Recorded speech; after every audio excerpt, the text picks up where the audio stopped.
Good evening students, मैं doctor उपासना शर्मा आप सभी का आपके अपने यूट्यूब चैनल म्यूजिक विद उपासना शर्मा पर बहुत बहुत स्वागत है। स्टूडेंट्स, अब अगर आप संगीत विषय की विभिन्न प्रतियोगिता परीक्षाओं की तैयारी कर रहे हैं तो अब आपको बिल्कुल भी घबराने की आवश्यकता नहीं है, क्योंकि इस चैनल पर सभी प्रतियोगिता परीक्षाओं का कंटेंट आपको मिलने वाला है और वो भी बिल्कुल फ्री में। किसी भी तरह का मेंबरशिप, किसी भी तरह का पेमेंट आपको नहीं करना होगा। आप इस चैनल को विजिट करिए। इस चैनल पर आपको लाइव क्लासेस भी मिलेगी, रिकॉर्डेड क्लासेस भी मिलेगी और उसके साथ साथ हर संडे हम टेस्ट भी प्रोवाइड कराते हैं, जिससे बच्चे अपने प्रैक्टिस में आ सके और एग्जाम को बहुत अच्छे से निकाल पाए। ठीक है बच्चों, अगर आप BPSC, STET, NVS, KVS, EMRS, assistant professor, UPTCT, UPLT grade, PGT, DSSB आदि प्रतियोगिता परीक्षाओं की तैयारी कर रहे हैं संगीत विषय में, तो बिल्कुल भी ये अपॉर्चुनिटी गवाइएगा मत, क्योंकि इस चैनल पर बिल्कुल फ्री ऑफ कॉस्ट आपको ये सब चीजें उपलब्ध हो रही हैं। हर टॉपिक को बिल्कुल एक्सप्लेन करके पढ़ाया जा रहा है, वो आपको प्लेलिस्ट में मिल जाएगा हमारे। और इसके साथ साथ उन टॉपिक से संबंधित जो क्वेश्चन एग्जाम में पूछे जाते हैं और आगे आने की संभावना है, वो सभी क्वेश्चंस हम आपको लाइव क्लास में कराते हैं विद सॉल्यूशन। तो जो भी स्टूडेंट संगीत की तैयारी कर रहा है, जल्दी से आइए, विजिट करिए चैनल को। लाइव क्लास जरूर ज्वाइन करिएगा बच्चों। लाइव क्लास हमारी 5:45 पर होती है। इसी श्रृंखला में बच्चों आज हम पढ़ने वाले हैं म्यूजिक फ्री क्लास 54। अब आप समझ सकते हैं कि 53 क्लास इससे पहले हो चुकी है और 53 क्लास अलग अलग टॉपिक पे हमने पढ़ाई है। वो सारा कंटेंट आपको फ्री में मिल रहा है, बस आपको आना है, चैनल को देखना है। ठीक है, तो आज बच्चों हमारा टॉपिक है टप्पा, है ना। आप सभी जानते हैं कि टप्पा एक प्रकार की क्या है, गायन शैली है। इससे पहले मैंने ध्रुपद आपको पढ़ाया है, ख्याल आपको पढ़ाया है।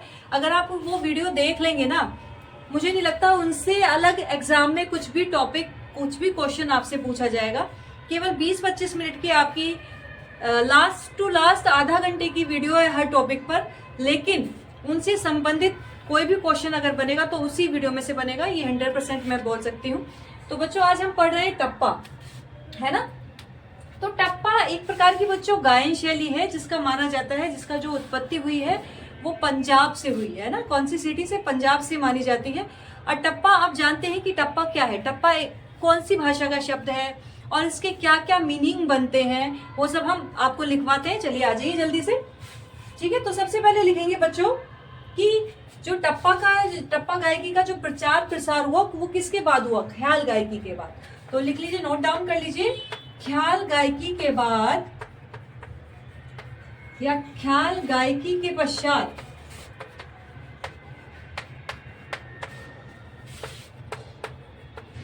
टप्पा गायकी का प्रचार प्रसार हुआ या प्रचार प्रसार मिलता है। बच्चों जो टप्पा है ये हिंदी भाषा का शब्द है ना। कौन सी भाषा का? तो केवल कई बार बच्चों यही पूछ लिया जाता है कि जो टप्पा है वो किस भाषा का शब्द है। जैसे कि ख्याल का कई बार पूछा जाता है कि ख्याल कौन सी भाषा का शब्द है, तो ख्याल फारसी भाषा का शब्द है। इसी तरह जो टप्पा का जो देखने को मिलता है कि यह हिंदी भाषा का ही शब्द है। और शब्दकोश में, या कह सकते हैं जो हम डिक्शनरी देखते हैं सिंपल भाषा में, शब्दकोश में टप्पा के विभिन्न अर्थ मिलते हैं। शब्दकोश में टप्पा के विभिन्न अर्थ मिलते हैं। बच्चों आप ये सब नोट डाउन करते जाइए। अभी एलटी ग्रेड जो बच्चे देंगे उसके बाद वो पहले प्री देंगे, उसके बाद मेंस देंगे, है ना। तो मेंस के लिए बच्चों आपको क्या करना होगा? लिखना होगा। तो ये सभी चीजें अगर आप नोट डाउन करते हुए और इनको हाईलाइट करते हुए लिखेंगे तो आपके बहुत अच्छे मार्क्स मेंस में बनेंगे। तो इस तरह से आप उसको लिखते जाइए। शब्दकोश में टप्पा के विभिन्न अर्थ मिलते हैं, जैसे कि उछाल, है ना, कूद, फलांग, अंतर, फर्क। ठीक है, इस तरह से अलग अलग इसके मीनिंग मिलते हैं। तो कई बार ये भी पूछ लिया जाता है कि अंतर, फर्क जो या फलांग है वो किसके मीनिंग है, किसके अर्थ हैं, टप्पा के हैं, ख्याल के हैं। इस तरह के क्वेश्चन में कई बार बन जाते हैं। तो आपको ध्यान रखना है कि टप्पा के शब्दकोश में विभिन्न अर्थ पाए जाते हैं।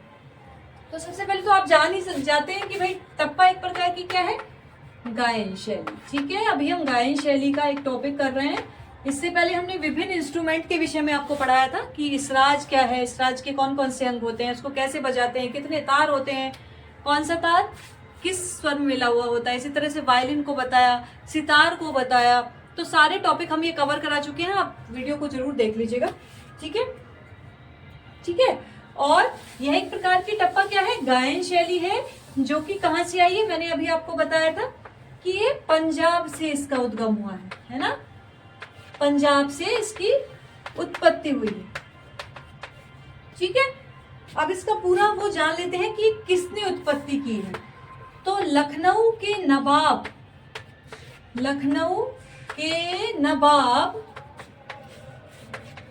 आसिफ उद्दौला, कौन, कई बार इनका बच्चों नाम आता है, नाम याद कर लीजिएगा, है ना। आसिफ उद्दौला के यहाँ पंजाब के एक गायक शोरी मियां, कौन, वेरी इंपॉर्टेंट चीज, शोरी मियां ने टप्पा का आविष्कार किया, या फिर कह सकते हैं रचना की, है ना। ठीक है, तो कौन है, शोरी मियां। कई बार क्वेश्चन पूछा जाता है कि टप्पा गायन शैली की उत्पत्ति किसने की या रचना किसने की, तो वो शोरी मियां है। और शोरी मियां कहाँ के रहने वाले थे, पंजाब के रहने वाले थे, ये भी पूछ लिया जाता है। ये किनके यहाँ पर दरबारी गायक थे, ये नवाब आसिफ उद्दौला के यहाँ पर दरबारी गायक थे। और ये नवाब आसिफ उद्दौला कहाँ के थे बच्चों, ये लखनऊ के थे। तो इस तरह क्वेश्चन बनते हैं इनसे संबंधित। और शोरी मियां का अगर पूरा नाम भी पूछ लिया जाता है, तो शोरी मियां का पूरा नाम बच्चों आप जानते ही हैं, गुलाम नबी शोरी, है ना। तो कई बार ये भी पूछ लिया जाता है कि शोरी मियां का पूरा नाम बताइए। शोरी मियां इनको एक तरह से कह सकते हैं निक नेम से बुलाते थे, लेकिन इनका पूरा नाम था गुलाम नबी शोरी। ठीक है, तो टप्पा के बच्चों अलग अलग अर्थ इस तरह से मिलते हैं और इनकी उत्पत्ति इस तरह से हुई। अब बहुत मुख्य चीजें कराऊंगी, बहुत सारी थ्योरी आपको नहीं कराऊंगी, केवल वही जो एग्जाम में पूछी जाती हैं। बिल्कुल भी आप बोर नहीं होगे, अगर लगातार हमारी आप वीडियो देखेंगे, लाइव क्लास ज्वाइन करेंगे, तो 100% आपका सिलेक्शन है बच्चों। ठीक है, अब थोड़ा सा और टप्पा के विषय में अधिकतर जान लेते हैं। टप्पा में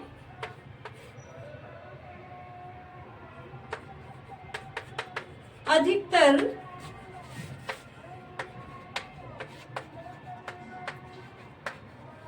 चंचल प्रकृति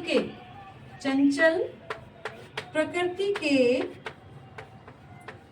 राग आते हैं। टप्पा में अधिकतर कैसे आते हैं बच्चों, राग, चंचल प्रकृति के राग आते हैं, जैसे राग काफी, यानी कि जो टप्पा गाए जाते हैं अधिकतर चंचल प्रकृति के राग में ही गाए बजाए जाते हैं। जैसे कि राग काफी है, राग झंझोटी है, राग बरवा है,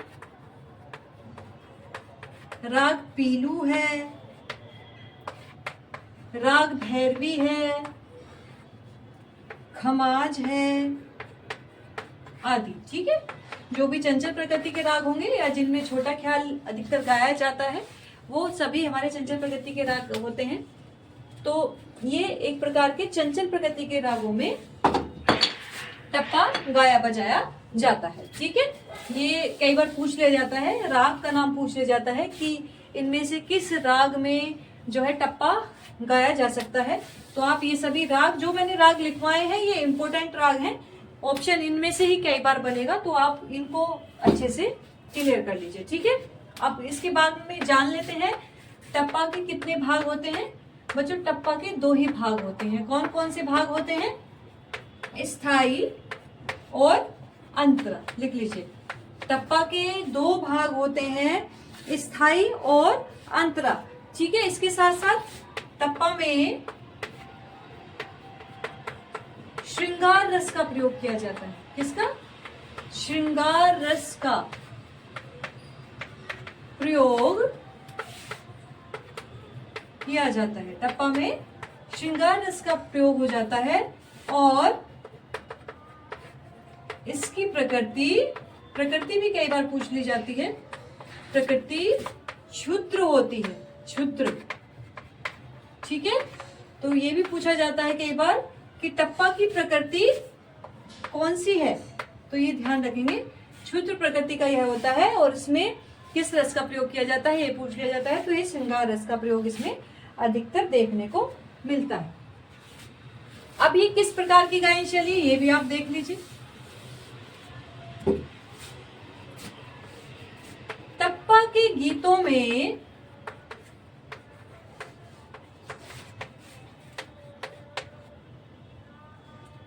पंजाबी भाषा के शब्द, पंजाबी भाषा के शब्द प्रयोग होते हैं तथा तानों का अधिक प्रयोग किया जाता है। ठीक है,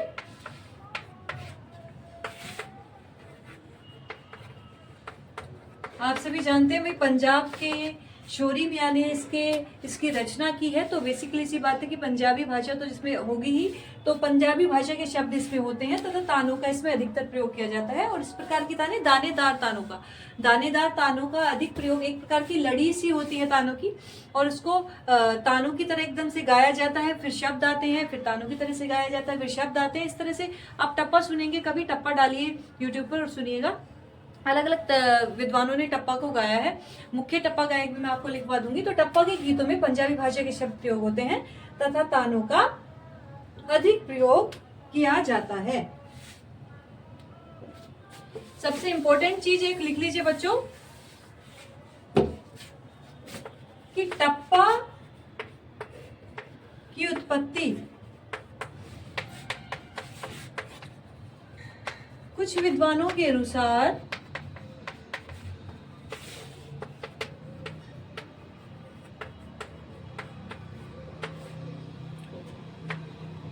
प्राचीन बेसरा गीति, किससे? बेसरा गीति से मानी जाती है। कुछ विद्वानों ने क्या माना है कि टप्पा जैसी हमारी प्राचीन बेसरा गीति थी, आपने गीति तो पढ़ी होंगी, शुद्धा गीति, गौड़ी गीति, बेसरा गीति, तो माना भी जाता है कि हर गीति से अलग अलग गायन शैली की उत्पत्ति हुई है ना। जैसे कि हमारी गौड़ी गीति से किसकी हुई, इसी तरह से बेसरा गीति से टप्पा की मानी जाती है। ठीक है, साधारण गीति की ख्याल से हुई, ख्याल जो की उत्पत्ति जो मानी जाती है वो साधारण गीति के इक्वल मानी जाती है। इसी तरह से टप्पा की उत्पत्ति भी बच्चों बेसरा गीति के समान मानी जाती है। क्वेश्चन कई बार पूछा गया है कि टप्पा की उत्पत्ति किसके अंतर्गत आती है, तो ये बेसरा गीति के से मानी जाती है। और टप्पा में अधिकतर, टप्पा के साथ अधिकतर बच्चों पंजाबी त्रिताल का प्रयोग किया जाता है। पंजाबी त्रिताल, ठीक है, त्रिताल पंजाबी यानी कि तीन ताल। अभी सिंपल जो तीन ताल का ठेका होता है वो धाधे निंदा, लेकिन पंजाबी ताल का ठेके में कुछ बोलों को अलग कर दिया गया है, तो वो पंजाबी तीन ताल का टप्पे में अधिकतर प्रयोग किया जाता है। तो बच्चों ये टप्पा से संबंधित ये चीजें थी जो अधिकतर पूछी जाती है।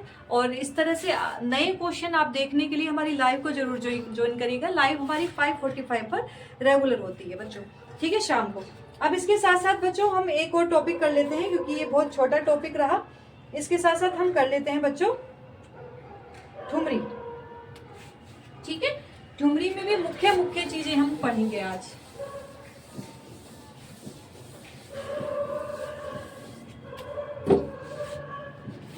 सेकेंड टॉपिक इसी में हम कर रहे हैं बच्चों ठुमरी। ठुमरी गायन शैली आप सभी जानते हैं, ठुमरी गायन शैली है ना। ठुमरी क्या है, एक प्रकार की सभी गायन शैलियां हैं हमारी, कुछ प्रचलित ज्यादा है, कुछ कम है ना। शास्त्रीय संगीत में अधिकतर जो प्रचलित है वो ख्याल प्रचलित है, ध्रुपद का भी प्रचलन, धमार का भी धीरे धीरे कम हो गया है। और ठुमरी एक प्रकार की क्या माना जाता है कि जिन रागों में प्राय टप्पा गाया जाता है,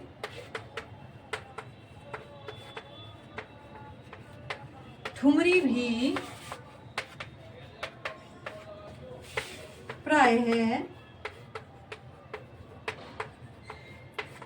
उन्हीं रागों में गाई जाती है। ठीक है, तो ये ध्यान रखना है। अभी मैंने बहुत सारे राग आपको बताए टप्पा के, कौन कौन से राग। टप्पा में जो राग प्रयुक्त होते हैं चंचल प्रकृति के, वही सेम ठुमरी में भी जैसे संकीर्ण राग जो होते हैं, जैसे कि अभी मैंने आपको बताया था पीलू, खमाज, काफी, झिंझोटी, बरवा, वो सभी ठुमरी में भी प्रयोग किए जाते हैं।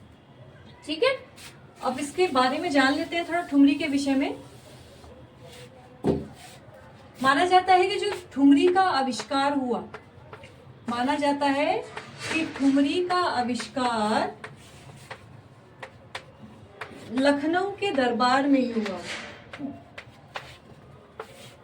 लखनऊ के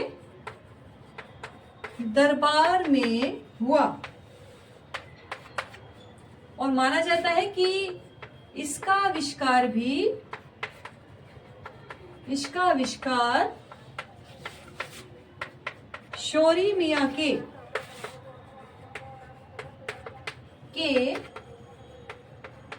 घराने के लोगों ने ही किया। ठीक है, शौरी मियां जो टप्पा के आविष्कारक थे, उनके घराने के लोगों ने ही माना जाता है ठुमरी का भी आविष्कार किया है। ठीक है बच्चों, क्लियर हो रहा है यहाँ तक जो भी चीजें हैं? अगर आपको चीजें क्लियर ना हो कमेंट बॉक्स में जरूर कमेंट करिएगा, और अगर क्लियर है तो जरूर कमेंट करिएगा। इससे पता चलता है कि हमारा समझाया हुआ बच्चे को समझ में आ रहा है या नहीं। ठीक है, चलिए अब इसके बाद ठुमरी कौन कौन सी तालों में गाई जाती है ये भी आप जान लीजिए। ठुमरी बच्चों दीपचंदी ताल, दीपचंदी तो वेरी फेमस ही है। ठुमरी के साथ दीपचंदी ताल और इसके साथ पंजाबी तीन ताल भी प्रयोग की जाती है कई बार, लेकिन अधिकतर दीपचंदी ताल का ही प्रयोग किया जाता है। तो दीपचंदी ताल और पंजाबी तीन ताल, इनमें ठुमरी अधिकतर गाई जाती है। ठुमरी के जो फेमस कलाकार है बच्चों गुलाम अली व गिरिजा देवी। ठीक है, गुलाम अली और गिरिजा देवी ठुमरी के विशेषता कलाकार माने जाते हैं। और आप सभी जानते ही हैं कि गिरिजा देवी जी को तो क्वीन ऑफ ठुमरी भी कहा जाता है, यानी कि ठुमरी की रानी। तो ये कई बार क्वेश्चन आ चुका है कि ठुमरी की रानी किनको कहा जाता है, तो गिरिजा देवी जी को कहा जाता है, जो कि ये बनारस घराने से संबंधित हैं। बहुत सारी ठुमरी इन्होंने गाई हैं अलग अलग रागों में, सुनिएगा, बहुत अच्छी तरीके से गाई हैं, बहुत बढ़िया ये गाती थी। चलिए नेक्स्ट, और जैसे कि आप सभी जानते हैं कि ठुमरी लखनऊ और बनारस की तो प्रसिद्ध है ही। कहाँ की प्रसिद्ध है ठुमरी? लखनऊ व बनारस की। लखनऊ व बनारस की ठुमरी प्रसिद्ध होती है, प्रसिद्ध मानी जाती है या प्रसिद्ध है। ठीक है, और माना जाता है कि उत्तर प्रदेश में ठुमरी को बहुत मतलब महत्वपूर्ण माना जाता है, उसे एक विशेष दर्जा है। लेकिन महाराष्ट्र में अधिकतर ध्यान नहीं दिया जाता है ठुमरी पर, क्योंकि ठुमरी जब गाते हैं लोग उसमें राग की शुद्धता पर इतना ध्यान नहीं दिया जाता। लेकिन महाराष्ट्र में क्या है कि वहाँ पर रागों का नियमों का सख्ती से पालन होता है, इसलिए महाराष्ट्र में ठुमरी को विशेष महत्व नहीं दिया जाता। ठुमरी को सबसे ज्यादा महत्व कहाँ पर दिया जाता है बच्चों? उत्तर प्रदेश में दिया जाता है।